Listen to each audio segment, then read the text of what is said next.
You are now tuned in to Go Time Dolphins with Charlie Touche and Kadeem Simmons, the Miami Dolphins podcast that's for the fans and by the fans. Gotta make them lose their mind when it's your time. And it's show time. Going all out when it's go time. Go. I ain't wasting no time. Gotta make them lose their mind when it's show time. Cause it's your time. Lay it on the line when it's go time. Go. Don't waste no time.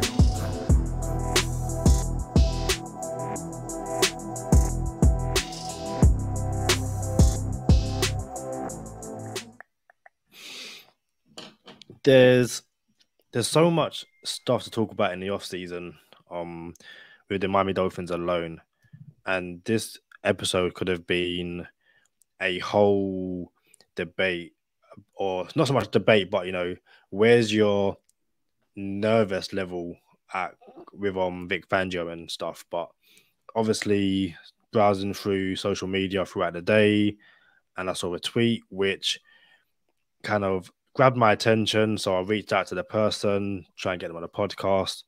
The person said yes, he's not a new name or new face to anyone that's been a part of the Go Time Dolphins journey over the past few years. But before we really delve into that and really delve into, our guest and get his thoughts and opinions on the Dolphins season, Mr. Charlie Touche, how are you? Well, we got Kadeem Simmons back, and we bringing back guests. I feel like we just hit like a pit stop. If you watch the NASCAR or Indy or F1, you just took a pit stop real quick, got fresh tires, fueled up, and now we about to get back on the road. So it's Go Time Dolphins, the Miami Dolphins podcast that goes not only across the pond, but across the world. I'm your boy, Charlie Touche. I got my co-host, Kadeem Simmons, with me. It's always for the fans and by the fans. Your favorite podcast. Kadeem, you see my shirt, bro? Yeah. So when I first saw it, it looked like a WWF Bret Hart Heart Foundation t-shirt. But I just saw black and pink. I just thought, yeah, Heart Foundation. Obviously, no, I will let you explain it, given you are wearing it, for all of those who are listening on Apple Music, Spotify, wherever you get, your Go Time Dolphins audio podcast from. Yeah, man. Nah, it's just I remember I was listening. I think I had sent you a voice note this a couple years ago. Matter of fact, this was pre-GTD days of us just exchanging voice notes. I sent you a voice note, and you was like, "Hey, was that Erykah Badu in the background?" I like, yeah. Matter of fact, that was Erykah Badu in the background. It's crazy because we still got some of these voice notes in WhatsApp. We could probably just play them from a couple years ago. So this shirt is and then that's when we found out that we like similar music. We like Erykah Badu, we like Outkast, and that's the t-shirt that I got on right now for everybody on YouTube. Outkast t-shirt. I went to Outkast concert when it was down here. It was the best thing ever. But look, man, no further ado. We got the King of Phinland on the episode today, man. Bring them in. Let's chop it up with them. Talk all things Miami Dolphins when it's coming. When we're getting into this, I don't want to say off season, but the next part of the season, because there's no off season. There's the regular season, and there's waiting.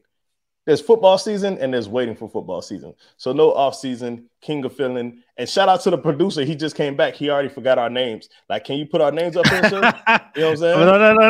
No. Yeah. It wasn't. Listen, the producer was getting to that. Obviously, in the different overlay, you don't need our names. But, see, we're back. We're ready.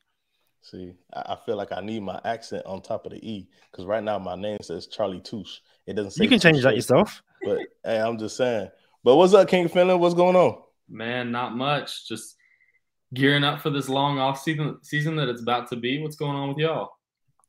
Man, I don't know. Like, this man just came back from a 3-hour tour. He done went on a cruised the world, ran into Spider-Man and his crush that he's not supposed to have, that the public's not supposed to know about, but Kadeem outed him on the podcast. So it is what it is.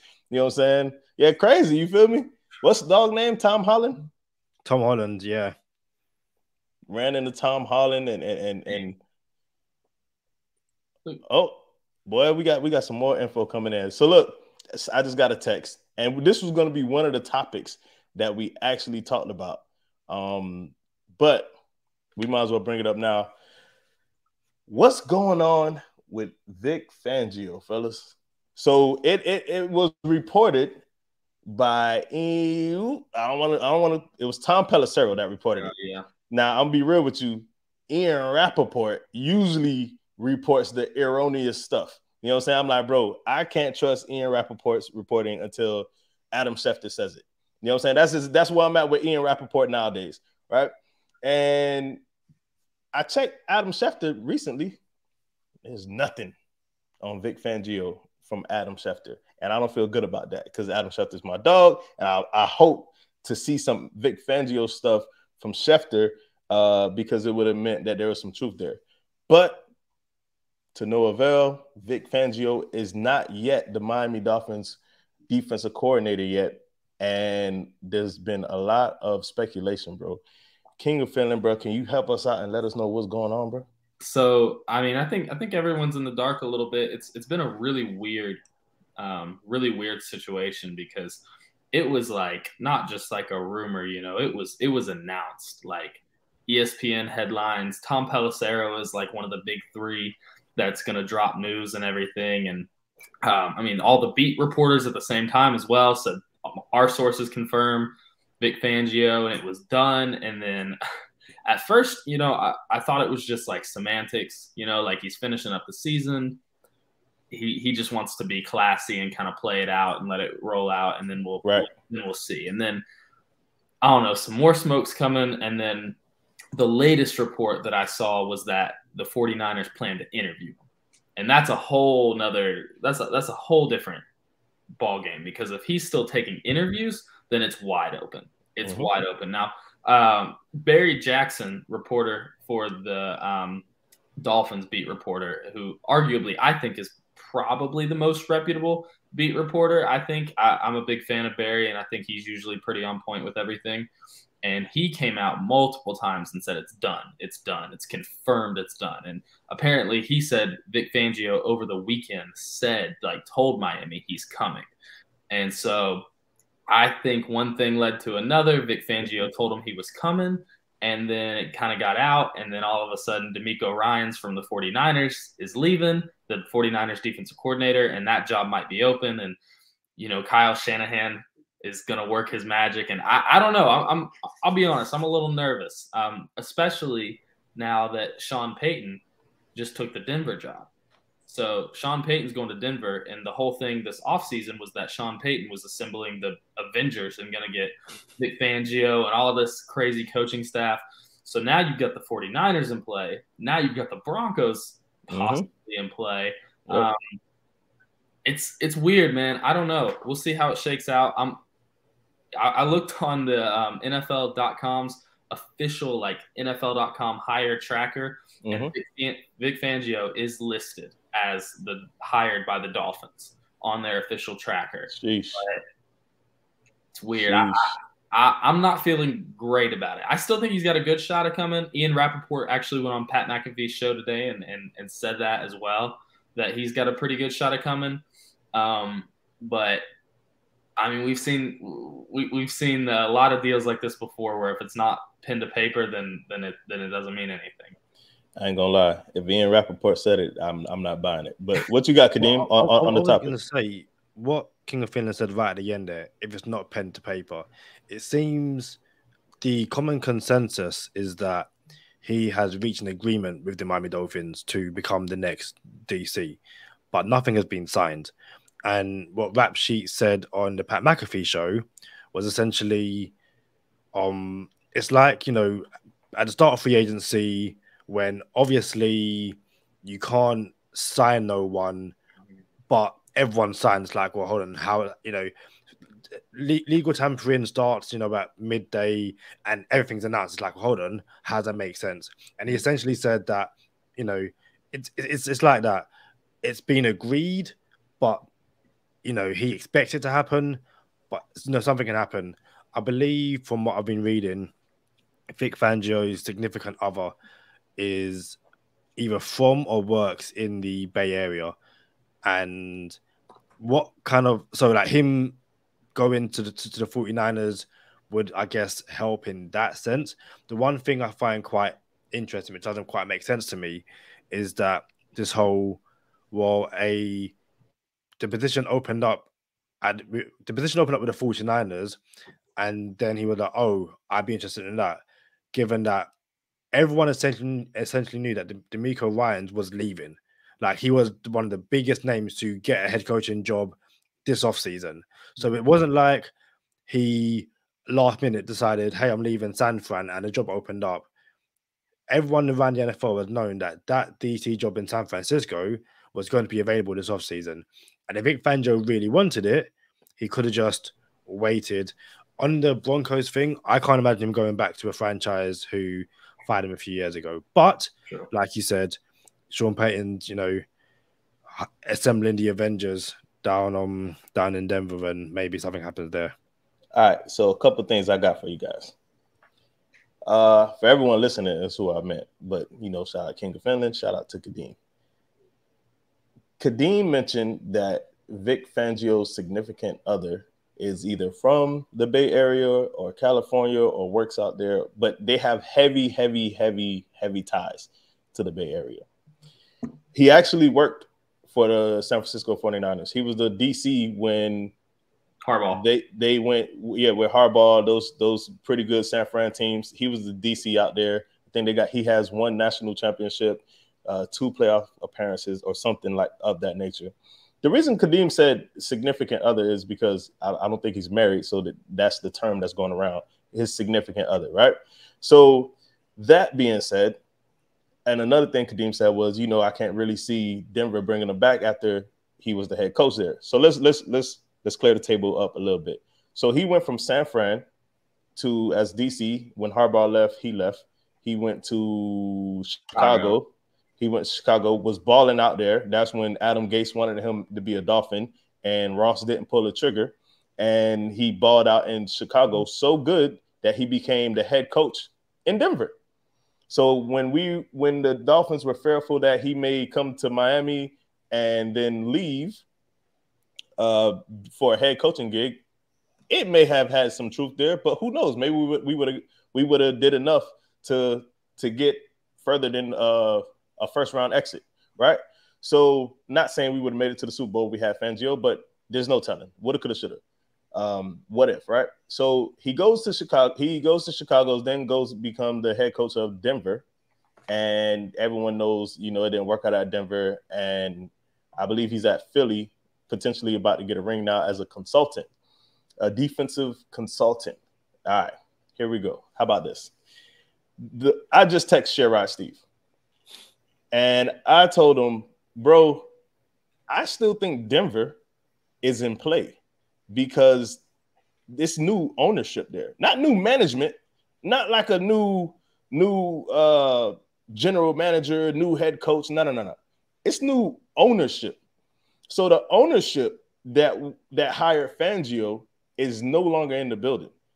It's a whole new, we're brand new here, and we want the best of the best of the best, and we're going to pay top dollar. Shout out to everybody from Walmart. That's who owns basically the Broncos now. You know what I'm saying? Mm-hmm. So the first rumor on the street was Fangio's going wherever Sean Payton goes. That was the first thing out probably months ago. And now that we're here, and you heard Tom Pelissero reporting, oh, he's going to the Dolphins. It's like, I don't know. You know what I'm saying? I wasn't sold, right? Because fellas, I'm gonna be real with you. And ladies who are listening, you ever had that somebody that you were, chasing maybe or dating, and they kind of like didn't make you the first option. So because they didn't make you the first option, they come back to you and you kind of feel like you didn't make me the first option. You just came back because your option didn't work. Mm-hmm. You kind of feel underappreciated. And the Dolphins have done that with Vic Fangio. So now we go back to Vic Fangio, like, all right. We're ready for you now. Sorry. We're ready. Like, can you come to Miami? We'll pay you more than anybody else is willing to pay you but can you come to Miami now? And Vic Fangio's like, I don't know, man. Like, I want to be there. I wanted to be there before, but I don't know. Yeah, I'll come. You know, so all right, I'll come. But he, like, if you're really underappreciated, it's like, I don't know. Like, all right, but where I'm getting is there's some reservations here. He's not committed for sure. And the flip side of this relationship analogy is, do you want to be in a relationship with someone who's not committed? So now let's talk about the Miami Dolphins. We have the Miami Dolphins who has Vic Fangio on the hook, but he's not committing. It's out there, it's reported, and he signed, he not signed, it's done, it's not done, but it's not finalized. And Vic Fangio's not doing his best to say, yo, don't worry about it, I'm coming. You know what I'm saying? So now, what King of Phinland said, and I know I'm running a little long here, the 49ers lose their DC, and D'Amico Ryans goes to Houston, and I will push back on Kadeem a little bit, saying everyone knew he was going to get a job somewhere. Unfortunately, that's not the NFL we live in, where a minority head coach could just be assumed to have a head coach job, like Brian Flores. Like, he was assumed to be one of the lead candidates. And I'm sure there was some baggage that came with Flores where he doesn't obviously have a head coaching job. But I would not just jump off the ledge and say D'Amico Ryans was guaranteed a head coach job. That being said, nevertheless, San Fran opens up. Fangio wants to go to San Fran. Fangio wants to go to Denver and coach with Sean Payton. And Fangio wants to entertain Miami. It is a poop emoji show, fellas. What you got, King of Phinland? I think you said it good. What's the famous Mike Tomlin quote? We don't want hostages, we want volunteers. That's it. If you don't want to be here, then it's not going to work. And you'd like to think you're the first choice, but I mean, looking at San Francisco's defense and looking at his ties and looking at the history and everything that's attractive about Mike McDaniel, Kyle Shanahan pretty much is as well, if not more, because he's the guy who taught Mike McDaniel. So you've got the offensive person that you want, and then San Francisco's defense is maybe the most stacked in the league, if not the most stacked. So I think it makes too much sense for him to be in San Francisco, and that's why I think there's not just smoke to this, but we'll see, man. I don't know how long it's gonna take for it to play out. I can't imagine it's gonna take too long because everyone's gonna want their hires quick, and Miami can't just sit around and wait while good defensive coordinators get hired elsewhere.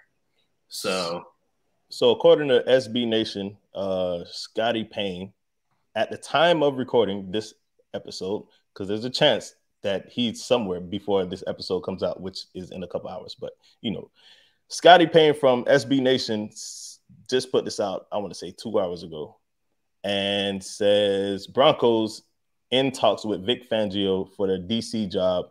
He has been rumored for the Dolphins, but now the Broncos have joined the conversation. So Broncos have joined the chat. Charlie Touche has left the chat. I'm good on dog. I'm gonna just tell you like that. You feel me? Like, again, I want someone who wants to be here. And I'm gonna be real with you. I think it's attractive to him because there's a chance that he thinks McDaniel might not even be here long enough. And then it could be his team again. Like, he could become the HC. So I think there is something that he thinks like, yo, I know I have a relationship there. They wanted me there before. They're going to pay me the most ever as a DC.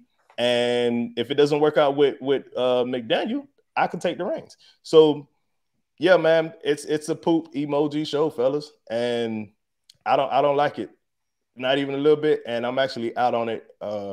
Maybe it's a little bit of PTSD by not being the first option for somebody, but you know what I'm saying? Like, nah, I don't want it now. You know what I'm saying? You're not committed. I don't want it. But Kadeem, what you got for us, man?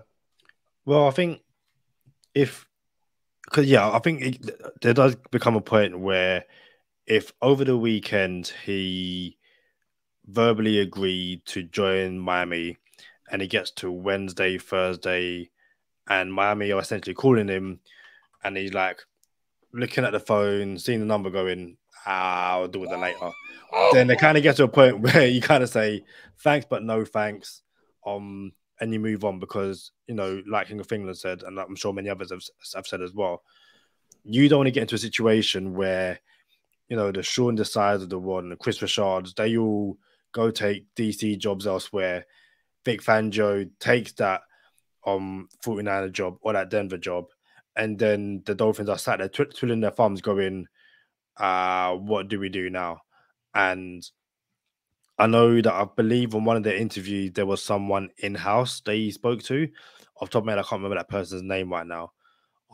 But there's no one, in my opinion, who immediately jumps out in-house as like, yes, that's the person who's our next DC. And I think an outside hire was always going to be the best bet. And you don't want to miss out on someone who can be, just as good as Vic Fangio. Is there anyone in mind you have, King of Phinland, who, if it's not Fangio, who you would like the Dolphins to bring in and why?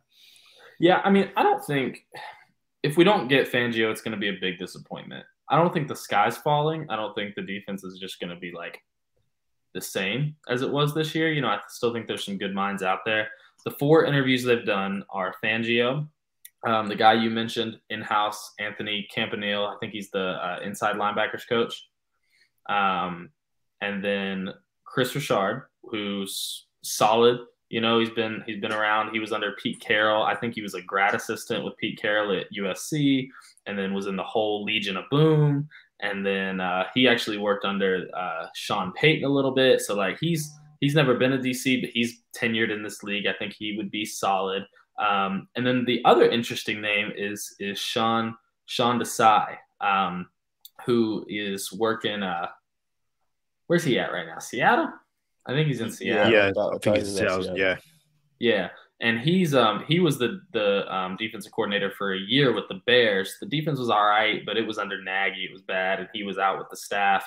But he learned under Fangio, and he's the Fangio disciple. And so if you really want Fangio in that system, Sean Desai is the best consolation prize you're going to get. He's going to run the same system. He's worked under it for a while, and I think he would be solid. My top 2 would be Richard and Desai, at least what they've interviewed. I don't know if they'd start interviewing more people. I think Steve Wilkes is still out there, and he would be pretty good. So I think there's still some solid names out there, but Fangio is just like that top one. I'm gonna be real with you. I think if we have Fangio, it puts us in a different tier. It really does. And now, personally, I don't want him anymore. I already had my one knock against him that I wasn't really feeling. And then now this one, I'm like, now I'm done. But at the same time, I want to win football games. I want to make it to the Super Bowl. And I could put that to the side. You know what I'm saying? So I still would not mind if we had him. But it's like, personally, I gotta see how much smoke is behind this. So if it all just whatever shakes out and then he ends up coming to the Dolphins, I'm fine. As soon as we find out that he's interviewed with the 49ers, then that's a whole different thing, and it's probably I don't really know if I want you here after giving your word. Sure about that? Because he did come out and say it's not finalized. That wasn't a source. That was Fangio came out and said, nah, it's not finalized. Well, it was a source talking to Fangio, right? Like it was a source saying I talked to Fangio. Yeah, it was. Someone said they spoke to Fangio, and this is what Fangio said. Like a random Denver beat reporter. That's fine. That's fine. I could live with that, but I was. I can't report who reported it because I don't know who it was. I can't remember. But I was under the impression that this person said it was Fangio who said it. So he said he talked to Fangio. So he probably did. People make stuff up, but like, why would he? It was so my candidate, I don't even think is on the Dolphins' radar. And shout out to Sherrod Steve, because when we moved on from Josh Boyer, I didn't even have a name in mind yet. I wasn't in off-season football mode yet, right? It was like day one, and Sherrod Steve gave me a name. I'm like, bro, I haven't gotten into that mindset yet, but I like that name, right? And honestly, I can't even pronounce the name right. So hopefully y'all boys either know it or heard of it, but I'll tell you who it is. It's Ejiro Evero from Denver. He's the current, well, I guess not current, but he was the defensive coordinator in Denver this past season, right? Mm-hmm. So everyone knows that Denver had their problems on the offensive side of the ball, and the defense kept them in games, and the defense was doing their job, but the offense and Russell Wilson was cooking, but apparently the food was not good what he was cooking. So the defense was hanging in there, so much so that the defense had a problem with the offense, and there was all kind of foolishness going on over there, and it was discombobulated. So Evero was interviewed by the Colts for the head coach position. I don't know if he's on the Dolphins' radar, but he's on my radar because I seen what the Denver defense looked like, right? So he also came from, well, Bradley Chubb came from that exact defense. You know, Fangio had a lot to do with Chubb, but at the same time, Evero was still there when we got Chubb from Denver. So I wonder if there's a conversation to be had with Chubb about Evero too. Like, well, we're thinking about him. Like, and you know, I'm gonna pivot real quick. This don't sound familiar, fellas?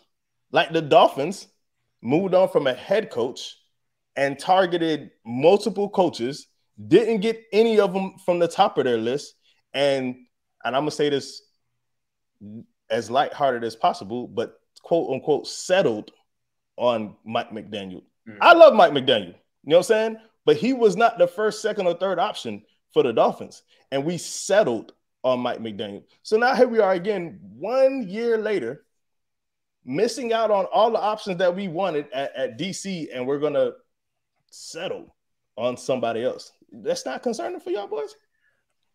Nah, it is, and I get, you know, I think there was a lot of reason why we had to settle for Mike McDaniel. It was Stephen Ross and Chris Greer made it an unattractive job in the way that they said, and you know, I'm not gonna. Last thing we need to do right now is get into Tua, but they said whoever comes in has to stick with Tua, and they also said whoever comes in want them to keep the defensive staff intact. So you're telling your new head coach hire, all right, you got to come in, but you got to. This is your quarterback. This is your defensive staff. This is your scheme.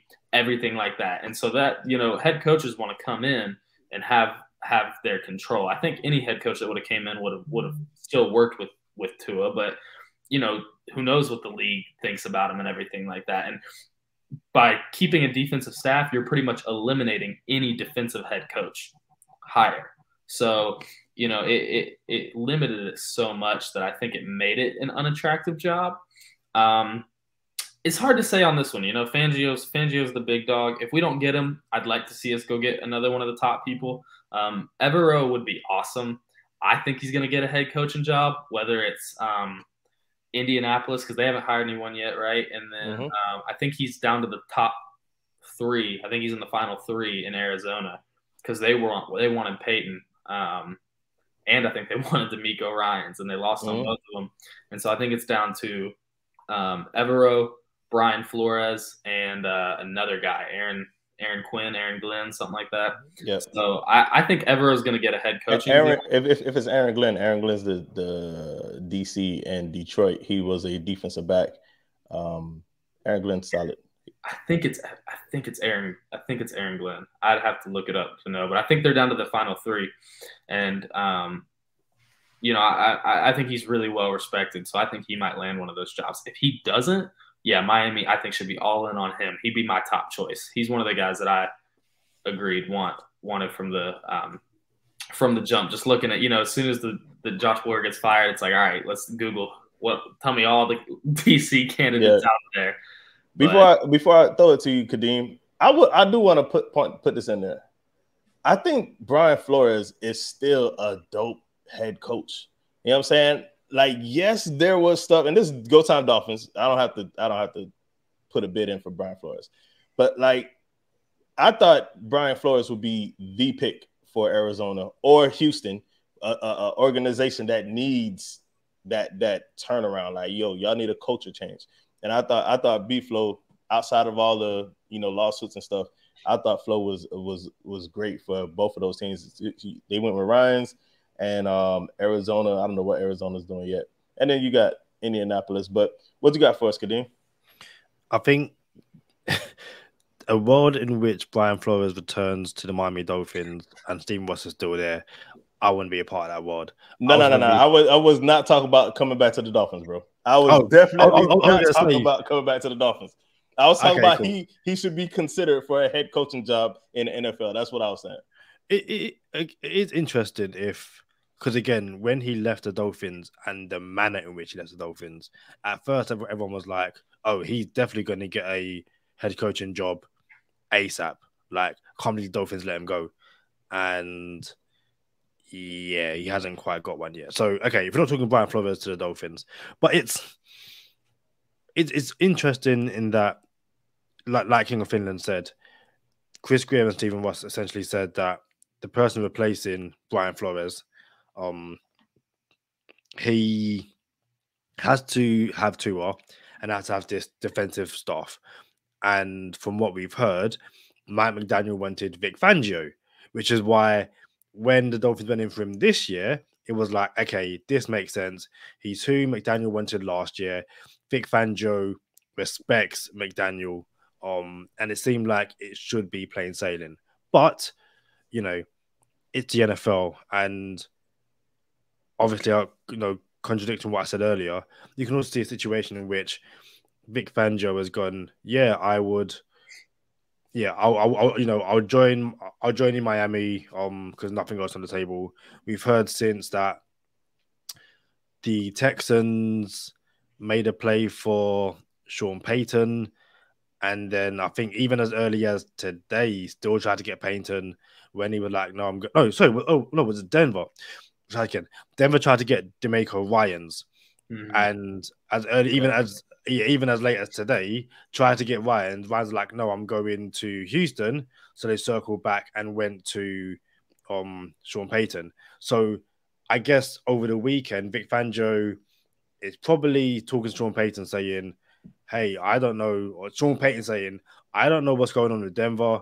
They might be getting Ryans. I might not go elsewhere. So Fangio saying, okay, I'm going to, shake Stephen Ross's hand so I'm sorted for next year. And then when Peyton, picks up his phone and says Avengers Assemble, Fangio's like, okay, cool. Haven't signed nothing yet. Miami, sorry, but I'm not sorry. I will see you, on the other side of the sideline, I guess. So I'm sure there can be plenty of twists and turns. And yeah, that's pretty fair too. If for you to entertain someone twice and then not give them a job, and then now the third time you're like, all right, we're ready for you now, even though we dated with two different people before you, and you were an option both times. And we went, Gase wanted you and we didn't go with you. McDaniel wanted you and we didn't go with you. And all right, we're ready now. I'm sorry. And then he's like, yo, I'm not ready now. I'm sorry. Well, I'm not sorry. Right. So, but word on the street is Denver did want DeMeco Ryans and went to go get Harbaugh second when they didn't get Ryans. And Sean Payton was the third option in Denver. So it's crazy how the world turns, because you would think it felt like, well, maybe Sean Payton is going to sit out a whole another year. You know what I'm saying? Because he didn't get the gig that he desired. So there's no telling where this thing is going. Bro, I got a question for you, King of Phinland. There's a game. And you go 1, 2, 3, shoot, right? Or 1, 2, shoot. What's the name of that game? Rock, paper, scissors? All right. It's called rock, paper, scissors. I call it paper, scissors, rock. Everyone that I know calls it rock, paper, scissors. I have no idea how I messed that up all my life. All my childhood, I was the only one to call it paper, scissors, rock. Rock. Very quickly, yeah, one, I don't know why he calls it that. 2, have you ever heard anyone call it Ching Chang Walla? Y'all should have seen this man's face. Hey, listen, we're gonna clip that, and that's gonna be a gift, like, for real. Honestly, that is what it was called for me growing up, and it's not. I don't know if it's like a England or a London thing, or if it's something which it was, called in the 90s. Because even so, I said it on the last episode, and me and Charlie were kind of like, yeah, that sounds pretty racist. Like, let's be honest. I don't know if it sounded racist, but I just like, yo, that could be bad. This is all I was saying. Like, I don't know if it's racist, but I'm like, yo, I don't know if we really want to say that. Like, if you don't know what they're saying. As a matter of fact, since we don't know Mandarin, do you know Mandarin, King of Phinland? All right. Since none of us know Mandarin, real quick Mandarin story. I have a friend, and I can't really say his name. I have a friend, and he knows 6 languages, maybe. And Mandarin was going to be his 7th language. So me and him took Mandarin classes together. It was going to be his 7th language, and it was going to be my 2nd language. And we took classes, and just real little something that I know about Mandarin is there's 4 tones in Mandarin. So when you see a word in Mandarin, it has 4 different tones. So that means that one word can mean 4 different words according to the tone that you said. And I was actually pretty good. I think it was because of my music. So the teacher was like, have you taken this class before? I like, nah. You know what I'm saying? With a smile, I'm like, no, I guess I'm doing pretty good. You feel me? And but all that, I just had to, pat my butt on press my shoulder off real quick. But we do have a Mandarin translator. And not only is it's not the friend that knows 6 languages, but it's his brother. So we're going to get his brother on the phone because we got him on the phone on the last episode to translate that. But I got something for you. Hold on. Y'all got to hold on for a second. Let's see if we can get him up. Can we go 2 for 2 with this dude? 1 second. Gotta love it. Gotta love it. Yo, what's up, Charles? Hey, what up, bro? What's happening? So, hey, so just a heads up, you're on speaker and you're on the podcast. And we called you last time, bro, and we asked you to translate in Mandarin rock, paper, scissors, right? And you gave us something, but then you text me maybe hours later like, yo, I think I messed up the translation on one of them. Can you clear it up for us? Yeah. So what I first said was 剪头 shirt full.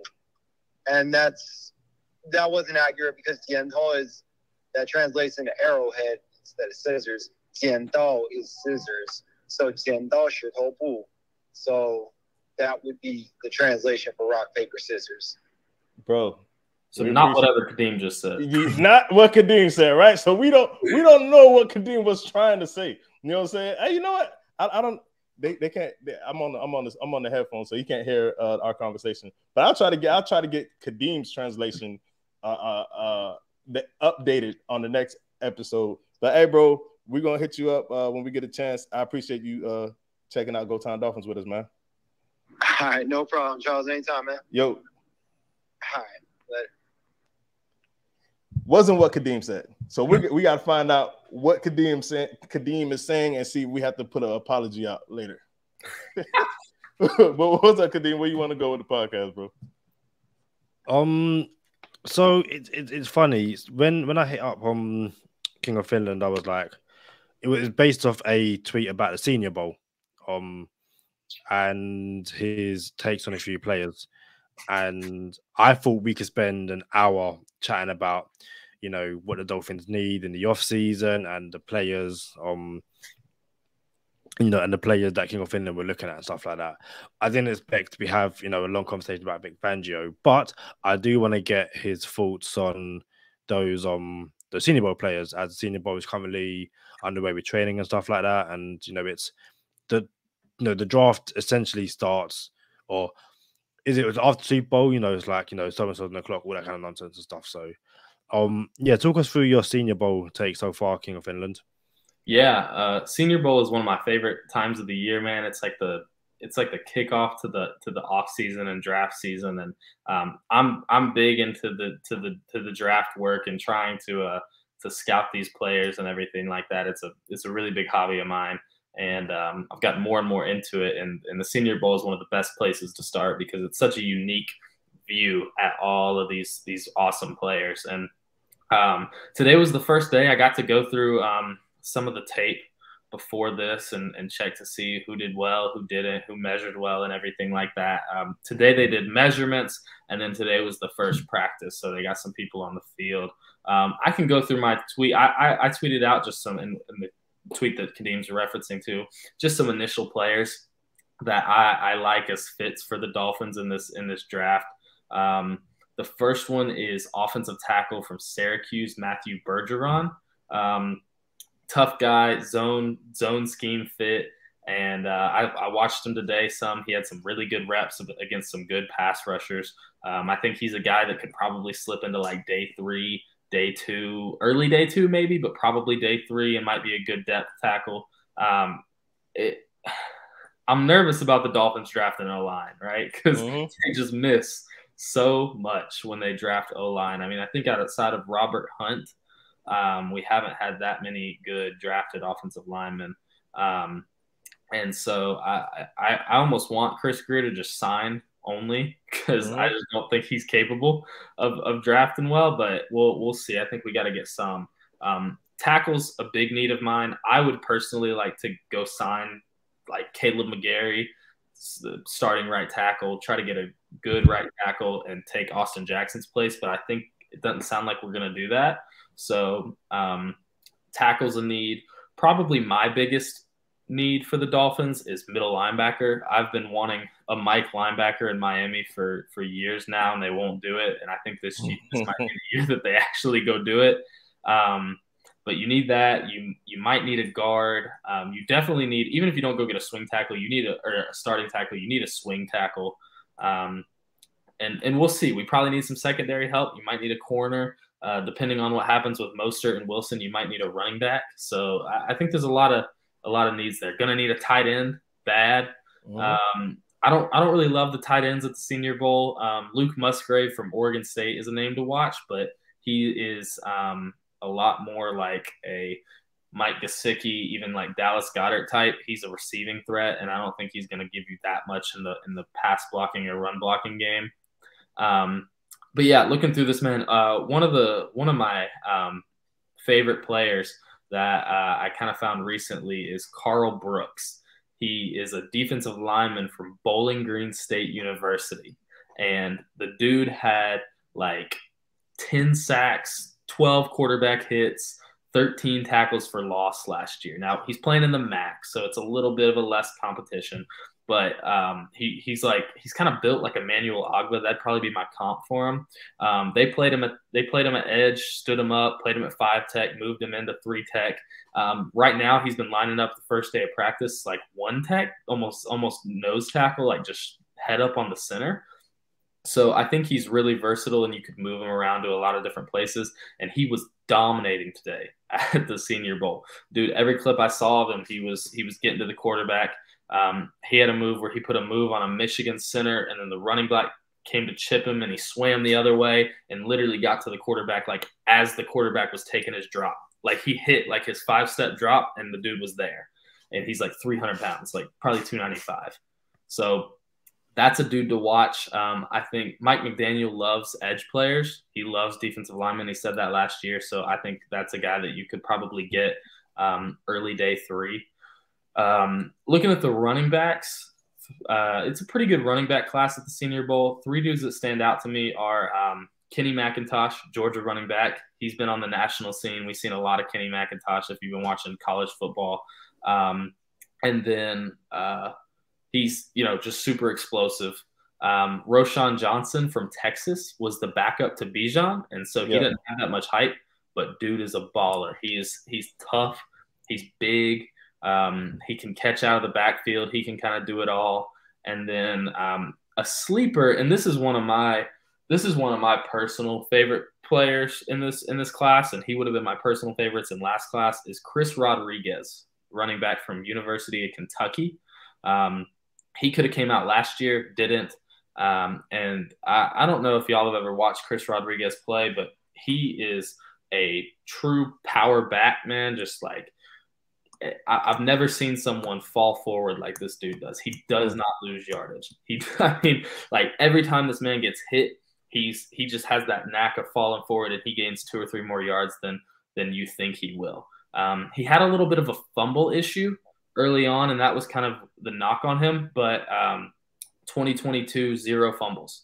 And so he cleaned that up. That's a dude that I think would be perfect in Miami. I'd love to go get him. I think the star of today from the Senior Bowl was Ohio State right tackle DeJuan Jones. I don't know if y'all saw that measurement, but we didn't. He came in wingspan at 89.5 inches, the longest player ever recorded at the Senior Bowl. So, and then went out and dominated everybody in practice. I watched him. One of the big names at the Senior Bowl is Isaiah Folksy, the edge player from Notre Dame. Mm-hmm. I watched this man snatch his hands down and put him straight into the dirt. Just put Isaiah Folksy into the dirt. He lined up against Andre Carter, who's a great edge from Army, dominated him. I saw probably 6 or 7 reps from DeJuan Jones, and he didn't lose a rep. He's a guy, and this is why, the Senior Bowl, it can change so much stock. He's a guy coming into this that I thought we could definitely get him in the second round. After this, I don't know. I think he'll probably go late first round, early second round. I don't know if we'll be able to get him, but if we could, he would be incredible to get. I think he's 6'8", like 360, 370. So just a mammoth human. But there's a lot of players, man. It's awesome. I can talk for days about these dudes. So no, you're good, bro. So every season on the podcast, I have what we call Two Shades 24, and it is 24 college prospects that are not really on the radar. So most likely not going to be any first round picks. And I was just looking at every year, we have a Two Shades 24. We talk about free agents and stuff like that. It's too early to tip any picks in my Two Shades 24. So I kind of don't even want to, co-sign any other names that you just said, because I want the list to be just a thing, right? I want it to be an event. We have a whole Two Shades 24 episode. Yeah. Some of the names from last year, and I think Seattle was listening to Go Time Dolphins, because they took Boye Mafe, they took Abraham Lucas, and they took Kenneth Walker III, all from my list. So I'm like, yo, y'all could just shoot me a thank you check. You know what I'm saying? I would appreciate it here on Go Time Dolphins, but they didn't do that. And they didn't do it yet. And a couple other names from the list was George Pickens, Marcus Jones for the Patriots. Yeah. Who else was on there? I don't know. Can't remember off the top of my head. Shout out to Kyle Phillips. You already know. But yeah, man. So now we rock with you, King of Phinland, bro. And you're gonna have to come on like closer to the Two Shades 24 episode. I do got a question for you though. And it's in the conversation of off-season moves. Because I actually think the Dolphins can retain Mostert and Jeff Wilson. My bad. Thanks. So Jeff Wilson and Mostert, I think we can retain them both and just add a running back. Maybe, we don't have to go out of our way for running back, but we'll be able to find one that, that falls to us. I think McDaniel really wants one because he literally, as it is reported, fell out of his chair when Ty Davis-Price went to San Fran. So it seemed as if Channing Tindall wasn't going to be the pick and it was going to be Ty Davis-Price. So it tells me that the Dolphins want a running back. Mm-hmm. But if I'm Mostert or Wilson, I think, I can win this job.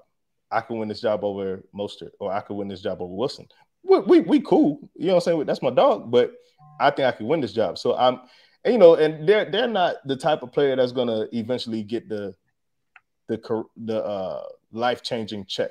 You know what I'm saying? So no. I think they want as many touches as possible to get the stability financially. So not saying that they'll take less to stay here, but at the same time, I think we're the only team that may pay them as much as we're willing to pay them. And I don't even think that's a lot either. So all that being said, one position that I took this offseason probably a few episodes ago. And I don't think Kadeem was here. I think Kadeem was still sailing the 7 seas on his cruise around the world. I said, I am no longer interested in paying $6 million, $7 million, $8 million on a backup quarterback. If you look at the previous backup quarterbacks we've had with Tua, they've come in and they haven't done anything. And we paid them top dollar to be our backup, and they haven't done anything. That being said, why am I paying top dollar for a backup that I hope I don't see? And you know, the consensus, the thinking is, well, Tua may not be healthy, so we want to get the best backup possible and make sure we have the best guy in the building. But I'm in a new frame of thinking now, and I'm thinking, yo, I'm putting it all on Tua because I believe in Tua. And my job is going to go as far as Tua takes us. If I'm the GM, right? And I believe he's going to be healthy. If we're not talking about concussions, he didn't get hurt this year, right? Like everyone, oh, he's injury prone. Well, is he injury prone? Because he hasn't missed a game prior to these concussions due to an injury of his own that was like, yo, I can't play this game. Mm-hmm. You know, we have Flores sit him and all that's debatable. But at the same time, I think he will be healthy. I think he will play the whole season. And if he doesn't, I'm willing to risk my job on it by not putting $8 million into give me a quarterback, Gardner Minshew. You know what I'm saying? Yeah. So that being said, I'm going to ask you both. You got Garoppolo out there floating around. You have Gardner Minshew out there floating around. You have Andy Dalton floating around. We could just throw Jameis Winston in there. Are you guys willing to pay the $6, $7, $8 million to get a top-notch backup quarterback? And if not, who is the backup quarterback you're thinking about? So we'll go with the guest first. Yeah, go ahead, King of Phinland. Yeah, I definitely think that you got to look at bringing in somebody reliable. You're right. We've paid our, who we thought was the best backup on the market back-to-back years, and it's went pretty bad. And I mean, I can't really blame him. I mean, Brissett, was super serviceable before he got here, and honestly, he didn't look horrible for Cleveland. I think our offensive line was just so bad, and the dude's just like, cement back there. I agree 1,000,000%. And so it's like, I just don't think he was a good fit. And then Teddy, I don't, Teddy was all right, but he just kept getting hurt. And so, and Skyler, Skyler kept getting hurt. And this is not new. Skyler had injuries all through college. So I think the most important thing for Miami is getting a quarterback that you feel very confident, a backup quarterback, that you feel very confident can come in and stay healthy and run the system. So I'm okay with not paying a dude top dollar if it means that they're going to come in and they're not going to miss games. Taylor Heineke is a name that honestly sticks out to me, as he's I think we could get him for probably $2 or $3 million, and I think he's a competitor. I think he can come in and execute the system, and I don't think he's going to be good, but I don't think you're going to have a backup quarterback that's going to come in and necessarily be good. I think that I really don't hate the name Andy Dalton. The dude. I think that's another dude you could probably get for $2 or $3 million. And Garoppolo, makes a world of sense as far as system, but I think you're going to have to pay him too much. And he's got the same injury history. That dude's been hurt so many times. So like, I don't love Garoppolo's name. I'm also not against drafting a quarterback on day 3, trying to shoot a shot and draft a quarterback in round 4 and just like seeing if you getting too close to my take, bro. Like let's pump the brakes. Don't spoil my take. Kadeem, what you got, bro? What you got, Kadeem? I'm not going to say anything because I'm going to spoil your take as well. So I might as well just stay silent and let you have your take and then say what I've got to say after. No, listen, my backup next year is Skylar Thompson. Something King of Phinland said about, Teddy coming in and getting hurt, and then Skylar coming in and getting hurt, and then Tua, getting hurt when he's in. yo, Miami needs to fix this offensive line. Like, you fix the offensive line and you run less risk of your quarterback getting hurt. Now, I'm not saying that Miami get offensive linemen and never give up a sack again. That's not going to happen. That's impossible. This isn't Madden. But Miami, if they show up their offensive line, they probably fix a lot of issues. The running backs automatically look a lot better because they're not getting touched until the second level, and you're keeping your quarterback upright and healthy. Now, the issue Miami have is that how many injuries did we have on the offensive line as well? We brought not just Miami's injury history. The season just gone was some kind of curse. I don't even know how it happened, but yeah, I just think if I'm going to spend 8 million on a backup quarterback, I'm not doing that. I'm spending 8 million on an offensive lineman. I just think that this offensive line isn't perfect, and if you get like we've seen what Tua looked like when he had a somewhat healthy starting five offensive lineman and time in the pocket, and we spoke about, or Charlie spoke, share why Steve spoke. I've kind of touched briefly as well. That Buffalo Bills game, the playoff game, you have one person healthy, and the Dolphins win that game. And from that one person being probably even like a fully healthy Teron Armstead or Brandon Jones, man. Yeah, I said Brandon Jones was healthy, we would have won that game. Not even if Tua was healthy. If Brandon Jones was healthy, we would have won that game.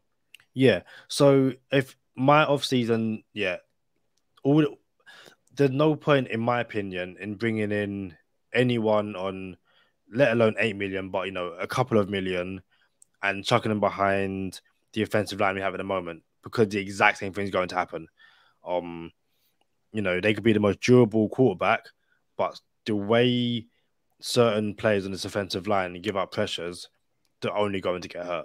So, listen, my plan for the backup quarterback is Skylar Thompson, build a better offensive line, and take a flyer on someone on day 3 in the draft. That's what I would do. So, by having Skylar Thompson as your backup, you just freed up $6-7 million to put somewhere else on the team, and I like it. I'm not in on Garoppolo. I do like Andy Dalton. I do like Gardner Minshew. And I think the Dolphins are in a position. Shout out to Sherrod Steve again. This man gets 4 or 5 mentions an episode.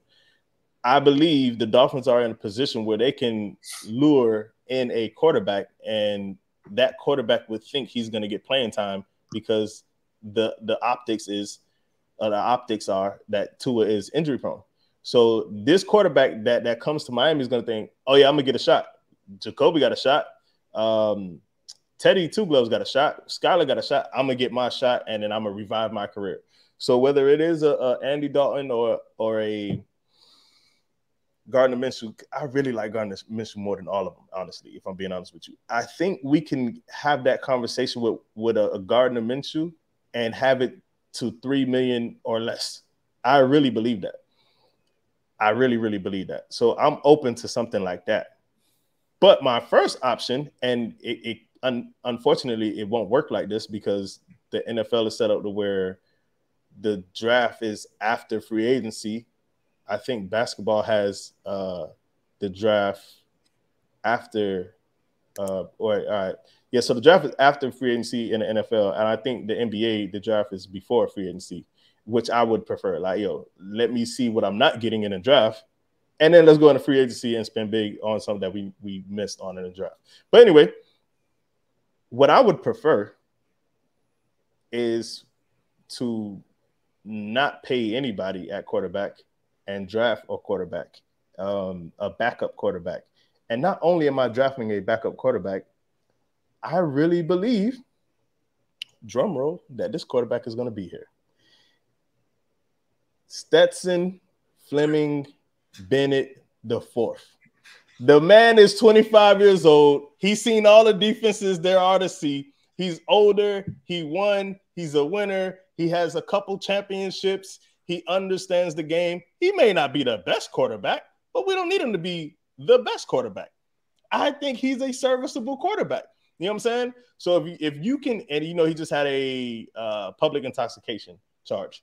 Obviously nothing to glorify, but maybe that affects his draft stock. Maybe you could get him around the fourth, fifth round, and then now you have your backup quarterback in Stetson Bennett. And I'm gonna promise you this: he's gonna run the ball when it's time to run the ball, unlike Skylar Thompson. You know what I'm saying? Like, I like Skylar Thompson. Shout out to Skylar Thompson. But we're not getting the Skylar Thompson that everybody thought we were getting. Like, I thought it was gonna be read option, run it. I'm running. I'm out of here. You know what I'm saying? Like, I haven't seen that Skylar Thompson yet. I thought Skylar was gonna scramble way more, and we haven't gotten that. I thought it was gonna be a lot of this. If you're watching on YouTube, if you're listening to the audio version, it is what it is. Keep it. RG3 it up. You feel me? Like, yo, bro, we don't need you to throw us back in the game. You're gonna come in, and I think this is where Coach McDaniel outcoached himself. I think you should at least the first 4 of 8 plays need to be Skylar keepers, design quarterback runs, so they think that they have to honor this. You know what I'm saying? They have to look out for it. And even can I interject very quickly? Sorry. Yeah, go ahead. I think the reason he didn't run Skylar Thompson is what you saw with the 49ers against the Eagles. If Skylar went down in those games, he was. I understand that he's the last quarterback. He's the third quarterback. Yeah, so I think you don't want to risk him. But my thing is, Kadeem, like, at least you can run the 4 times. Like, yo, third string quarterback, you can run him 4 times and have him think that he's a running quarterback and then pass. But he never ran the ball, bro. Not even once. So I do understand that logic of, yo, he's the last line of defense. Or I guess that's a bad analogy. He's the last line of offense. You feel me? So yeah, man. But yeah, I think I'm out on Skylar Thompson. If I'm being honest with you, I'm not interested in Skylar Thompson being my backup.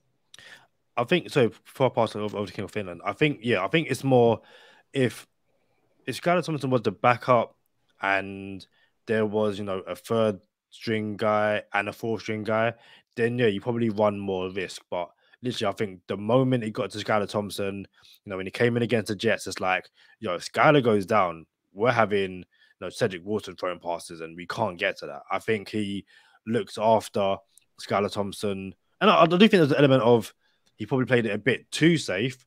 But I can understand he got to a point where I can't risk you going out, because at that point we're running Wildcat with Jalen Waddle, Tyreek Hill. What do you reckon, King? Sorry, hold on, bro. I just feel like there's a world where you could protect yourself more by running as opposed to staying in the pocket and getting hit in the pocket. Because if you run, you can go down when you want to go down, when you should go down.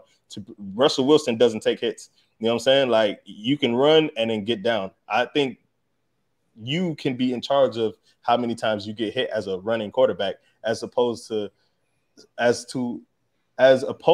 sitting in the pocket and then getting blindsided a few times like he did. And then some of them times he looked kind of injured from those hits. So my bad, King of Phinland. Go ahead. You good. I'm probably out on Skylar.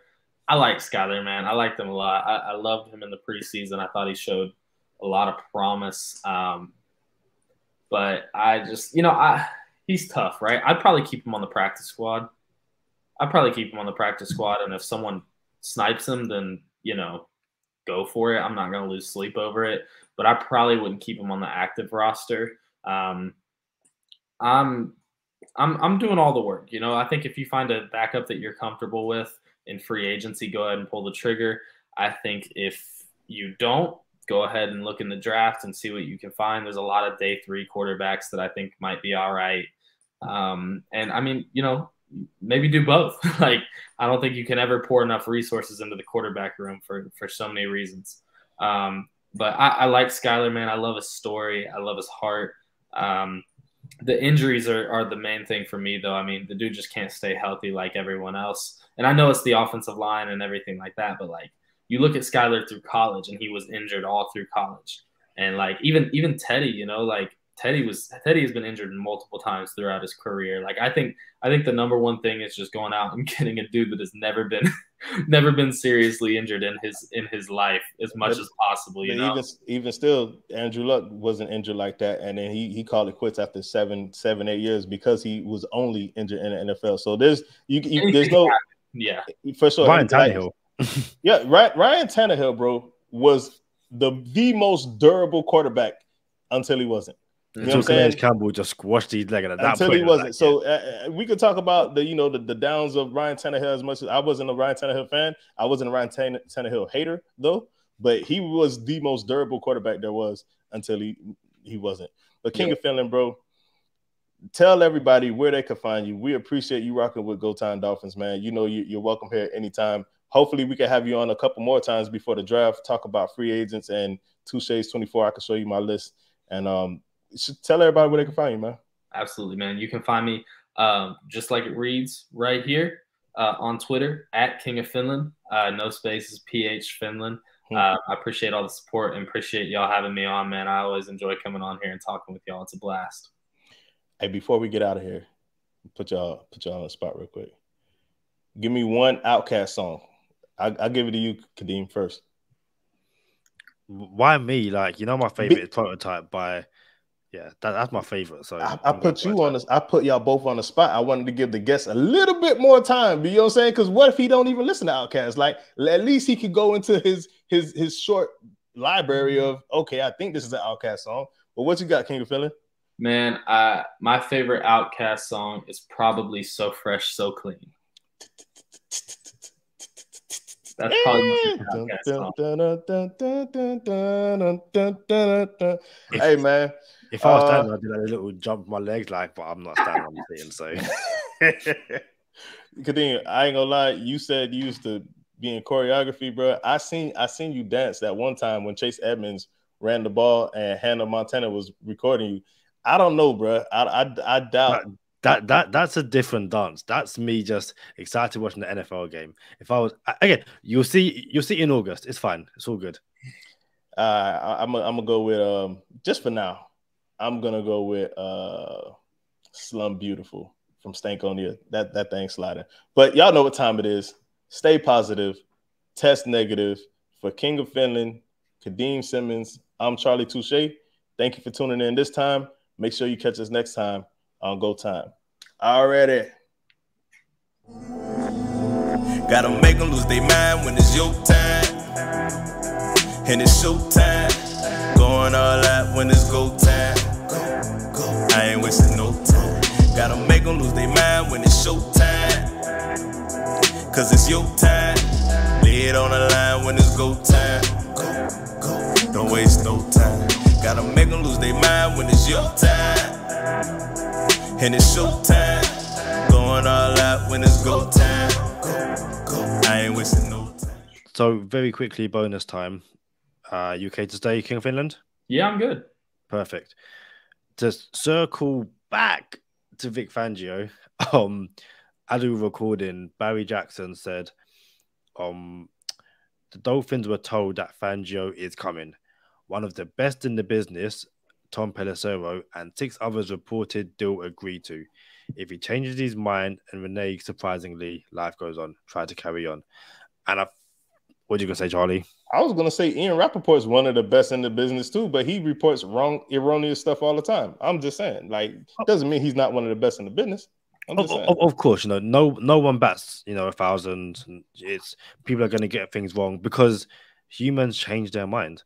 And I think, what Barry said, if he changes his mind and essentially go back in his word, surprisingly, and I think that's probably why no one's really come out and said the Dolphins are talking to X, Y, and Z. I think the Dolphins are probably, they've put all their chips, they've bet 1,000 on black and said that Vic Fangio's come in. They're not trying to, put 20 over here and 50. No, they said, listen, slide the chips in. We're all in on Vic Fangio. Whether they're right or wrong, who knows? But it does seem like it will be a surprise per NFL media if Vic Fangio does not end up in Miami. Hey, shout out to the producer of the show. The man got the accent on the top of my E now on my name. I appreciate that. My name is no longer Charlie Touche on the YouTube version, but I am officially Charlie Touche again. So I appreciate that, man. Also, shout out to Flipper Main Mick. Is it Flipper Main Mick? I think that's how you pronounce his name. Flipper Main Mick won the Go Time Dolphins Podcast League. He's the new champion of the fantasy football league, new champion. We've been going back and forth to get his ring size, man. The man about to have a Go Time Dolphins fantasy football championship ring. So y'all want to play next year with us? Let us know. Follow the show. We'll get you into the annual Go Time Dolphins Fantasy Football League. Shout out to Flipper Main Mick, the new reigning champion. Congratulations, bro. You a fantasy football head, King of Phinland? I am. I play a little bit. I played 2 dynasty leagues this year. I was the co-champion in one because the game got cut short, so we couldn't finish it. So so y'all just hold on. We gotta stop right there. So y'all just made a co-champ. Like, all right, we both won. Yeah. So it was too close. I was up by like 40 points, but he had Burrow and Chase, and I had Mixon and Hayden Hurst. And so it was like, all right, hold on. I got to ask these questions because I'm the commissioner in all of the leagues I play in. I play in 3 leagues, and I'm the commissioner in all of them. Mm-hmm. And there are, things that we have for contingencies. But in this sense, it was, whatever the NFL goes with, that's what we're going to go with. Was that a commissioner decision that, look, we're going to have co-champs? Or was there like a conversation between you, the other team, and the commissioner and say, look, how do you guys want to decipher who wins or what? How did you come about that? No, he reached out to us and was asking like, hey, so what happens here? Like, what do you think? This was even before they shut the game down. And I said that, if they replay the game, then we should just play it out and see what happens. And then if not, we could just split it. I was all right with splitting it, it was, if I thought like, I was like, all right, dude, I'm going to win, or like it was over and we didn't have any more players, I've been like, yeah. But it was truly like, it could have gone either way. I was projected to win, I think like 54% to 46, something like that. I think I would have won, but you never know. I'll be real with you, bro. I wouldn't have went out like that, Holmes. I'm up 40. And I got players on the roster. Nah, bro. I'm not splitting this championship. I'm not gonna be the 2.5-time champion. Like, nah, you're not gonna call me the 2.5-time champion. Nah, I'm not doing that. Well, I'll be honest. So here's the other reason I did it. This is kind of a funny story. The dude that the guy that's commissioner of the league. This is my first year in the league, and he invited me. I work with him. And during the season, he got let go from our work. And so, like, I don't really see him. I don't really know anybody else in the league. And so I kind of decided I'm not coming back. So what I did is I traded, like, all of my future picks and got a stacked roster. Hey, I ain't gonna lie. I don't know how much I appreciate that, boy. You just compromise. You just compromised the league, man. The dude who I took over for had already traded 2 future firsts for Christian McCaffrey. So I didn't have that much already. It's not like I mortgaged everything, but I did trade a lot to get Devontae Adams, like future stuff. But for the most part, it really wasn't that much more future to mortgage, but like I didn't have that good of draft capital. So I just went ahead and sold the rest of it. And I said, I'm going all in on this year. But dude, my team was loaded. So if the next person doesn't like it and they want draft capital, then they can go ahead and they can just trade the players. Because like I had like a whole new lineup. But I made some crazy trades at the beginning. I got like it's not a dynasty, it's not a super flex, just one quarterback. And I got like Trey Lance. I traded Trey Lance and Antonio Gibson for Jalen Waddle in the 2nd-round pick before the season. Like kind of some crazy trades. Say that again? Said it. Trey Lance for who? Trey Lance. I gave up Trey Lance and Antonio Gibson for Jalen Waddle and a 2nd-round pick. That's wild. You got over, bro. You got over. I dealt like it was like Chase Edmonds for Zach Ertz, and I traded him right before Chase Edmonds. I need to get in this league. How I get into that league?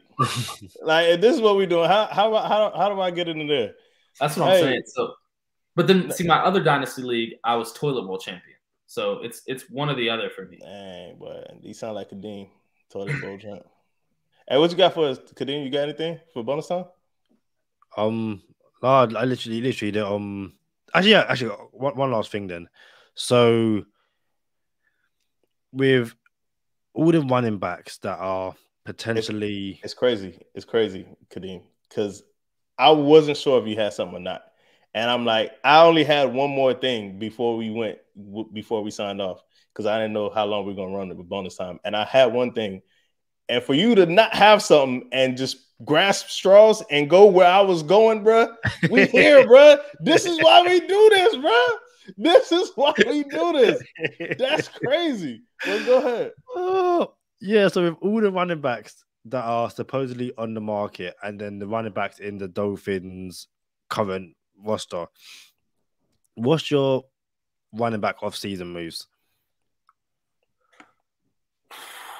There's a lot of free agents. There's a ton of free agents. And I'm not super enthused about paying running backs and second contracts and everything like that. I would try to bring back at least one of Mostert and Wilson. If they both want to come back for, a cool 1 year, $2 million type deal, then I'm great with that. I'd probably bring them both back. But I'm definitely trying to get one of them. And then I would draft a running back on day 3. I really, really like drafting Chris Rodriguez on day 3. I think you could get him easy 5th rounds, maybe even 6th or 7th. And I think he would come in and contribute immediately. And I think he's the perfect complement to like the speed that we have, because he's like a 5'11", 225 type dude. Who was that again? Chris Rodriguez, Kentucky. The one that you say fumbling issues, right? Mm-hmm. So, and I was supposed to. I'm glad you brought that back up, because Jonathan Taylor had fumble issues in Wisconsin, and everyone said, "Oh, he fumbles the ball too much, and he's not a receiving running back." Lie to me, you know what I'm saying? Because he's the best running back. Well, second best in my opinion. Second best running back in the NFL right now. Doesn't fumble at all and has hands. So yeah, man. All that. You can fix all of that, you know what I'm saying, with the right coaching. Yeah, and like I said, he didn't have a single fumble this year. He had it earlier on, but he didn't have a single fumble this year. He's come from the other thing too. I think he fits the system. His 2 offensive coordinators back-to-back years have been Shanahan system guys, and actually like league guys. Liam Cohen, who was the offensive coordinator of the Rams this year, he actually went back to Kentucky, but he was the OC of Kentucky last year. And then Rich Scangarello, who was on the staff with Mike McDaniel last year, was the Kentucky OC this year. So he's been in a Shanahan. So what you're saying is there are ties there that if he becomes a Dolphin, do not be surprised. Yes. Ooh. You heard it here first. Liam Cohen heard it here first. He's worked in the Shanahan system. He's ran the Shanahan system for 2 years now. So like I think he's going to come in with a leg up on knowing the playbook and the verbiage, I think. What you got for us, Kadeem? Who you got at running back, or any interest in running backs on the market? Or, same question basically. What do you want to do at running back? What do you think we'll do at running back? And then I'll close out and tell you my thoughts.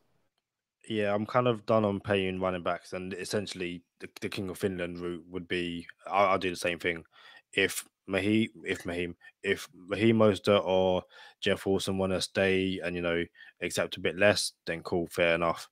If not, then I'm probably going to go draft a running back, because for all your what normally happens is the running backs that are going to hit free agency normally don't hit free agency, or like I'm not the biggest fan of Josh Jacobs. Think he's got talent, but I'm not paying a Josh Jacobs. I can't imagine Saquon Barkley hits free agency, so I'm more likely to go the draft route. Yeah, man. I actually think we could retain both of them, Wilson and Mostert. I think that's a chance, and I think we just grab one late or undrafted. I think McDaniel has an eye. I think this is his first real off season where he can do everything he wants. He can get the tight end he wants. He can get the running back he wants. And in the event that McDaniel says, nah, I really need the running back that I want, I have to go pay one, or I have to go pay a tight end because that's how my system works. Who knows, right? Say what? I said I think it's going to be that one. Right. I think he wants the tight end. So however that goes, we have to trust Coach. I have to trust him. He's shown that he's capable of delivering. I don't question anything this man does when it comes to play calling, except getting the play in on time. That is it, right? That being said, there are running backs that I've been talking about for 2 years now, waiting for this offseason. One was Saquon Barkley. That ship has sailed. That train left the station. We're not getting Saquon Barkley.